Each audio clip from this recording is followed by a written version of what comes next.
Hello दोस्तों, welcome to my new vlog. I hope so आप सब अच्छे होंगे और मैं भी अच्छी हूँ। और मेरी व्लॉग की शुरुआत मेरी स्टडी रूम मेरी किचन से हो रही है। और सबसे पहले तो आप सभी लोगों का बहुत बहुत धन्यवाद, क्योंकि आपने मेरी प्रीवियस वीडियो को बहुत ज़्यादा प्यार दिया, मेरी वीडियो को सुना और पूरा भी देखा होगा। और आप लोगों ने मुझे अपने सजेशन भी दिए हैं, तो मुझे काफ़ी अच्छा लगा। और ऐसे ही होता है ना कि हम एक दूसरे से कौन कैसे तैयारी कर रहा है, और कुछ कुछ जो मैं बता रही हूँ कुछ आपको हेल्प हो रही होगी। आप जो मुझे बताओगे तो मुझे हेल्प होगी। तो मुझे सजेशन भी दिया था कि अभी मुझे नाम पूरा तो क्लियर याद नहीं है, BS नेगी करके कुछ बताया था कि वो जो कि हैं मॉक टेस्ट उनके निकलने वाले हैं। तो मैंने उनसे पूछा भी था ये चैनल है कि क्या है, तो मुझे बताना। तो देखती हूँ मुझे कब रिप्लाई करते हैं। और साथ ही साथ जो एक मैम है उन्होंने भी मुझे बताया था कि YT से मतलब, हाँ, जब हम यूट्यूब से पढ़ते हैं ना थोड़ा, तो हमें उन्हीं की रफ्तार में चलना पड़ता है, हम अपनी रफ्तार नहीं बदलते, तो उन्हीं के अकॉर्डिंग चलना पड़ता है। तो मैं तो बुक, और जैसे मेरे पास परीक्षा वाणी है उत्तराखंड के लिए, और साथ ही साथ जो है, क्योंकि ये सब्जेक्ट ऐसा है ना कि अगर हम खुद से पढ़ेंगे, जब मैंने ना उत्तराखंड परीक्षा वाणी लाई थी, मैं अभी रिसेंटली अक्टूबर में लाई थी और तभी से मैंने इसे पढ़ना शुरू किया है। जब मैं खुद से पढ़ रही थी ना तो बहुत बोरिंग सा लग रहा था, कुछ समझ में नहीं आ रहा था कहाँ से शुरुआत करूँ और कैसे करूँ। वो इतना मतलब एक थ्योरेटिकल थ्योरेटिकल कुछ भी इंटरेस्ट नहीं आ रहा था, सच में मैं बिल्कुल नहीं उसे पढ़ पा रही थी, बोरिंग लग रहा था, फिर मैंने बंद करके रख दी। फिर उसके बाद मेरे एक सर हैं, उन्होंने मुझे सजेशन दिया था कि आप स्टडी विद योगेश सर की जो उत्तराखंड GS पढ़ाते हैं उसको देखिए। तो मैंने जब वो स्टार्ट किया ना तो मुझे काफ़ी अच्छा लगा और थोड़ा इंटरेस्ट भी आने लगा उत्तराखंड GS को पढ़ने में। और फिर उनका पढ़ाने का तरीका बहुत इंटरेस्टिंग भी है। तो एक ये होता है कि जब स्टडी करते हुए मज़ा आए पढ़ने में तो वो ज़्यादा अच्छा लगता है, और हमारा मन भी करता है कि हम फटाफट से उसको कवर अप करें और कम समय में ज़्यादा करें, पर हमें चलना उन्हीं की ही स्पीड में होगा। बाकी मैं परीक्षा वाणी से भी देखती रहती हूँ, क्योंकि सॉरी, मैंने यहाँ पे लाइट का फोकस कम है तो मैंने दूसरा लाइट जला रही थी यहाँ पे।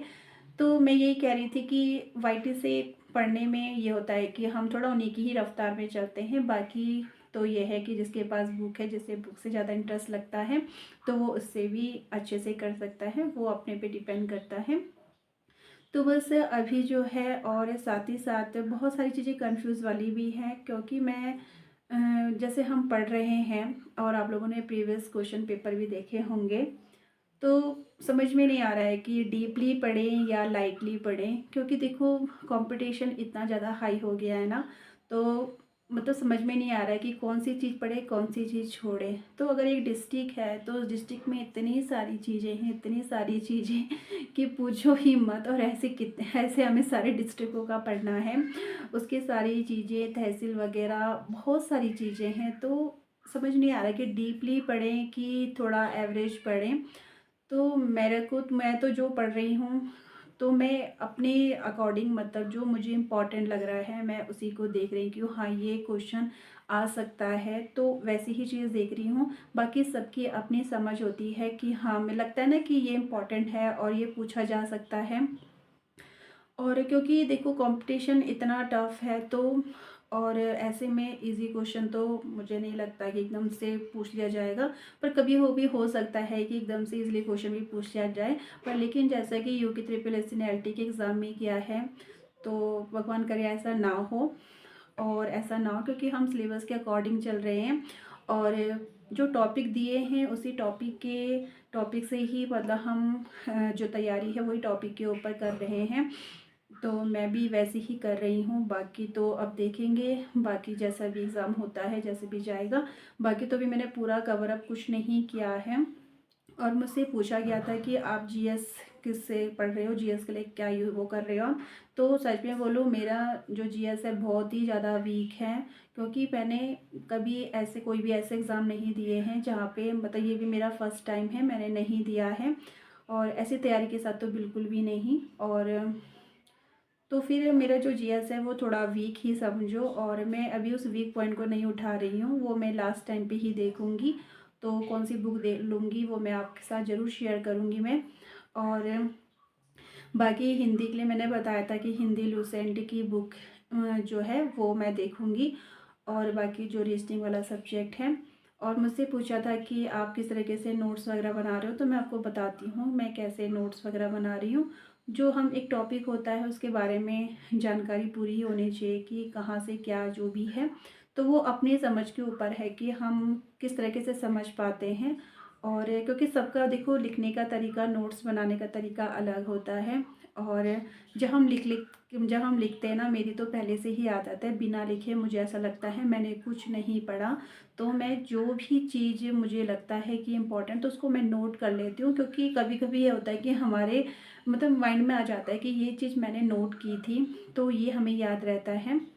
तो मैं तो यही बोलूँगी, आप लिख लिख के, चाहे आप थोड़ा सा ही पढ़ रहे हो तो उसको लिख लीजिए। और लिखने से ये होता है ना कि वो चीज़ हमारी लिखी हुई भी रहती है, हम दोबारा से रिवाइज कर सकते हैं। और कितनी बार अगर बुक भी है तो अपना लिखा हुआ थोड़ा हाईलाइट करके, थोड़ा इंटरेस्ट आता है उसे पढ़ने में ना, तो मैं तो ऐसे ही करती हूँ। तो बाकी ये सारी चीज़ें हैं, बाकी सब मेहनत करते रहिए। क्योंकि देखो बार बार ऐसे एग्ज़ाम नहीं आते हैं, 3-4 साल में हमें ये एग्ज़ाम का वेट करना पड़ता है। उसके बाद आपको पता है कि रिज़ल्ट आने में और मतलब बहुत सारी चीज़ें हो जाती हैं। तो हमारे पास सिर्फ ये समझो कि लास्ट और आखिरी मौका है, अगर ये समझ के चलो। और मैं तो यही कोशिश कर रही हूँ कि बस ये पहले ये स्क्रीनिंग क्लियर हो जाए, उसके बाद हम मेंस में जुड़ जाएंगे। और जो भी लेक्चर स्क्रीनिंग की तैयारी कर रहा है तो खूब मेहनत करिए। और चाहे सुबह जागना पड़े, सच में ठंडा बहुत है, पर लेकिन जागना तो है, नींद तो ख़राब करनी ही है। तो चाहे जितना टाइम मिल रहा है, चाहे जैसे भी मतलब ना, तो बस मेहनत करते रहिए। और जहाँ से भी क्वेश्चन दिख रहे हैं किसी भी टॉपिक के ऊपर, तो उसको नोट कर लो कि कहीं से भी कुछ भी क्वेश्चन पूछ सकते हैं। तो बस तैयारी करते रहो। और मैं भी साथ ही साथ तैयारी कर रही हूँ और आप लोगों के साथ शेयर करती रहूँगी। बाकी अभी पढ़ाई ही कर रही थी और थोड़ा सा ब्रेक लिया है मैंने, तो सोचा चलो इस टाइम पे वीडियो भी बना देती हूँ और शेयर करती हूँ और आपसे कि मैं किस तरीके से अपनी जो है स्टडी कर रही हूँ और कहाँ कहाँ पे ना डाउट्स होते रहते हैं। तो चलो फिर यहाँ पे करते हैं वीडियो को एंड। और आप लोग बताना आप लोग कैसे तैयारी कर रहे हैं। और मैं जीएस के लिए जो बुक वगैरह कुछ भी लूँगी तो आप लोगों के साथ पक्का शेयर करूँगी और आप लोगों को बताती हूँ मैं अपने जो नोट्स है ना मैंने वो कैसे बनाए हैं। उत्तराखंड जीएस वाले अभी पूरे नहीं बने हैं, अभी डिस्ट्रिक्ट वाली सीरीज़ ही चल रही है मेरी। और जो जो मेन टॉप और जो मेरे सिलेबस के अकॉर्डिंग था वो मैंने कर लिया है थोड़ा बहुत, तो दिखाती हूँ आपको। कुछ इस तरीके से नोट, उत्तराखंड की सीमाएं, और ये देखो सारी नोट्स जो होते हैं ना अपनी समझ के ऊपर ही होते हैं। अगर आप खुद से बनाओगे ना तो आपको समझ में आएगा। बाकी के मेले यहाँ पे आप देख सकते हो, जैसे कूली बेगार प्रथा, ये जो कूली बेगार, कूली उतार, कूली, ये जो है ना ये एग्ज़ाम में पूछा गया है। तो ये सारे इंपॉर्टेंट टॉपिक्स हैं। कूली एजेंसी, तो इस तरीके के मेरे नोट्स बने हुए हैं और आप लोग भी कुछ इसी तरीके से मतलब ना नोट्स बनाओ जिन्होंने नहीं बनाए हैं। और देखो जिसको जैसा लगता है, मतलब जिसको जिस वे में पढ़ना अच्छा लगता है वो वैसे ही बना सकता है। पर मुझे तो बिना लिखे मुझे लगता ही नहीं कि मैंने कुछ पढ़ाई की होगी। तो बस यहाँ पे सारे सांस्कृतिक उत्सव हैं और मैं आपको मेन हेडलाइन बता देती हूँ।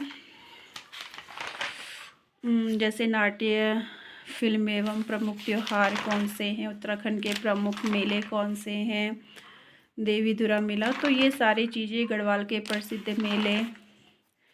तो बाकी उत्तराखंड की जनजातियों के बारे में है, जौनसारी हो गया हमारा, थारू जाति के हो गए। तो बस ये सारे यहाँ पे जो है इस तरीके से नोट्स बने हुए हैं। जैसे देहरादून डिस्ट्रिक्ट का है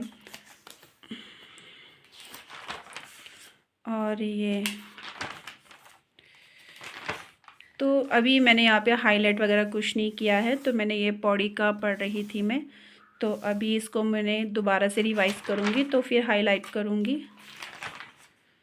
तो अभी मेरा जो लास्ट चल रहा है था ना वो मैं यहाँ पे अभी